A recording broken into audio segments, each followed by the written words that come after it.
Assalamualaikum warahmatullahi wabarakatuh. Perkenalkan, nama saya Hikmatus Safira, NPM 2019-21005 dari Prodi S1 Keperawatan semester 3. Di sini saya akan menjelaskan tentang proses menstruasi dan dampak hamil pada usia muda. Baiklah, saya langsung saja menjelaskan ke pembahasan pertama, yaitu adalah proses menstruasi. Menstruasi adalah keluarnya darah dari dalam uterus yang diakibatkan oleh terlepasnya lapisan dinding rahim, disertai pelepasan endometrium, dan terjadi setiap bulan pada wanita. Proses menstruasi perempuan dimulai ketika seorang anak perempuan menginjak masa pubertas, yang bisa terjadi ketika usia 10 tahun dan ada pula yang mengalaminya saat usia 16 tahun. Lama siklus setiap perempuan juga berbeda, antara 23 sampai dengan 35 hari, umumnya setiap 28 hari. Suatu proses ovulasi merupakan interaksi antara korteks cerebri, hipotalamus, hipofisis, ovarium, glandula thyroidea, glandula suprarealis, dan kelenjar endokrin lainnya. Namun, yang paling memegang peran penting adalah hubungan hipotalamus, hipofisis, dan ovarium. Menurut teori neurohormonal, hipotalamus bertugas mengawasi sekresi hormonal gonadotropin oleh adenohipofisis melalui sekresi neurohormon yang disalurkan ke sel-sel adenohipofisis lewat sirkulasi portal khusus. Menstruasi dibagi menjadi 4 fase. Fase pertama yaitu fase menstruasi.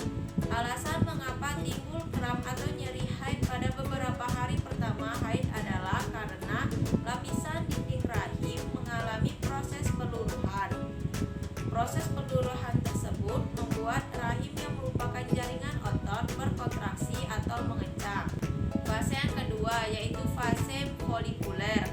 Dalam hal ini, hormon FSH yang bertugas untuk menstimulasi ovarium agar menghasilkan sel telur matang. Proses pematangan sel telur ini menghasilkan estrogen, hormon yang membuat lapisan dinding rahim menebal dengan berbagai nutrisi dan aliran darah yang banyak, sehingga menjadi tempat yang subur bagi sel telur matang yang berhasil dibuahi. Fase yang ketiga yaitu adalah fase ovulasi. Selama ovulasi, sel telur matang tadi akhirnya dilepas oleh ovarium ke saluran tuba Fallopi lalu menuju rahim.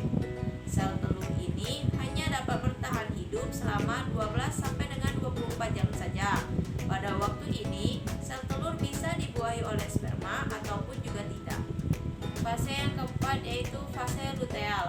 Setelah sel telur sampai ke rahim, tubuh mulai memproduksi hormon progesteron yang tugasnya memastikan rahim terus membangun lapisan tebalnya. Namun bila sel telur tidak dibuahi, kadar estrogen dan progesteron akan menurun drastis. Ini berarti rahim tidak perlu terus mempertahankan lapisan dinding tebal tadi, sehingga terjadilah kembali proses peluruhan atau menstruasi dan proses terjadinya menstruasi terulang kembali. Baiklah, untuk penjelasan proses menstruasi sampai di situ saja. Selanjutnya saya akan ke pembahasan kedua, yaitu dampak kehamilan pada usia muda. Menurut BPS, pada tahun 2010, populasi remaja di Indonesia sebanyak 18,33%. Remaja yang melahirkan sebanyak 25% atau 7,3 juta kasus di Indonesia. 2 juta berusia di bawah 15 tahun, 3,2 juta remaja 15 sampai dengan 19 tahun mengalami aborsi tidak aman, dan 70.000 remaja meninggal akibat kehamilan dan kelahiran menurut BKKBN pada tahun 2013. Dan juga menurut Manuaba pada tahun 2007, banyak kehamilan remaja terjadi pada usia antara 14 sampai dengan 19 tahun. Dan juga menurut SDKI pada tahun 2012, bawah 20 tahun lebih tinggi dibandingkan ibu yang hamil di usia di atas 20 tahun. Pernikahan juga diatur dalam undang-undang yang sudah diperbarui, yaitu Undang-Undang Republik Indonesia Nomor 16 Tahun 2009 Pasal 7 Ayat 1 yang berbunyi, perkawinan hanya diizinkan apabila pria dan wanita sudah mencapai umur 19 tahun. Pada tahun 2009 juga, remaja usia 12 sampai dengan 24 tahun, 41%-nya terinfeksi HIV. Pengetahuan remaja tentang IMS dan HIV atau AIDS masih sangat rendah, serta pemeriksaan oleh remaja sangat jarang.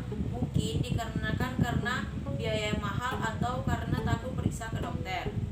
Risiko hamil di usia muda atau remaja yaitu yang pertama, sang ibu memiliki riwayat atau keluarga yang memiliki riwayat tekanan darah tinggi yang bisa menyebabkan preeklamsia. Yang kedua yaitu adalah anemia selama masa perinatal. Yang ketiga yaitu bayi lahir prematur karena masih kurang ilmu atau kurang perawatan prenatal untuk ibu dan janin. Yang keempat yaitu adalah BBLR, berat bayi lahir rendah yang beratnya di bawah 2,5 kg. Walaupun badan tampak sehat, tetapi bayi tersebut memiliki berat badan di bawah rata-rata bayi lahir normal. Yang kelima yaitu terjadinya pendarahan. Yang keenam, terjadinya depresi atau postpartum atau baby blues, atau bisa juga sang ibu belum siap merawat si bayi.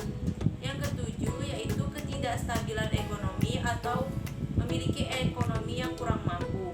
Yang kedelapan, penyakit kelamin. Dampak dari kehamilan remaja yang pertama yaitu adalah gangguan kehamilan.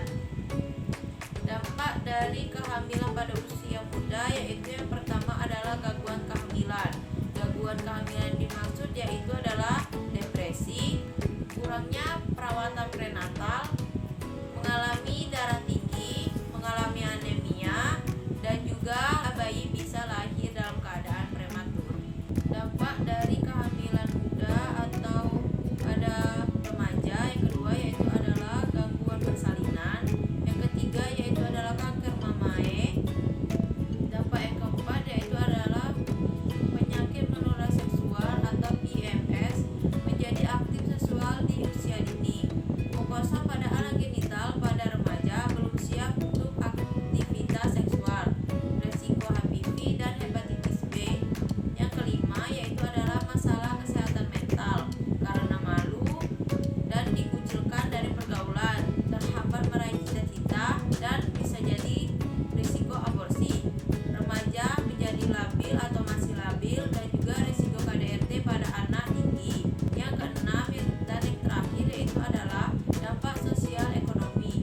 Jika ekonomi kurang mampu atau tidak memiliki biaya lebih, cenderung risiko meninggalkan sekolah, ekonomi terganggu dengan pasangan, sehingga risiko KDRT juga tinggi.